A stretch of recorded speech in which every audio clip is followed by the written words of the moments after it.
যোৱা কথা কোৱাও নাছিল আৰু হোৱাও নাছিল, কিন্তু এইখিনি সময়ত মোৰ ঘৰুৱাও বহুত সমস্যা আছিল। আচলতে মোৰ শহুৰ দেউতাও অসুস্থ, মোৰ নিজৰ মা দেউতা অসুস্থ।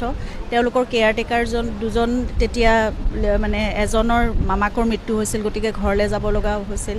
তাৰপিছত মোৰ দেউতাৰ লগত থকাজনৰো তেওঁক মানে কেইদিনমানৰ কাৰণে ছুটি লাগিছিল পূজাৰ আগে আগে। এই গোটেই কথাবোৰ আচলতে মই ঠিক কৰিবলৈ ঘৰত মই আছিলোঁ কেয়াৰটেকাৰ কেইজনৰ, কাৰণ NGOৰ পৰা তেওঁলোকক ৰখা হৈছিল। গতিকে এই ব্যৱস্থাবোৰ কৰি আছিলোঁ। মই ভাবিছিলোঁ যে 21 তাৰিখে জুবিন যিহেতু ঘূৰি আহিব, 22 তাৰিখৰ পৰা আমি চিনেমাখনৰ কামত লাগিম আৰু 30 তাৰিখৰ পৰা জুবিনৰ এতিয়া পূজাৰ শ্ব' আৰম্ভ হোৱা কথা। গতিকে 29 তাৰিখমানৰ পৰা আমাৰ ট্ৰেভেলিঙৰ মানে প্লেন আছিল এইবোৰ। এতিয়া মোক সেইটো কথা সোধা হৈছিল যে মই 28-29 তাৰিখৰ পৰা জুবিনৰ লগত মই ট্ৰেভেল কৰিম নেকি, তো মই যাম বুলি কৈছিলোঁ। গতিকে 22 তাৰিখৰ পৰা মই হয়তো ঘৰত ভালকৈ থাকিবই নোৱাৰিলোহেঁতেন।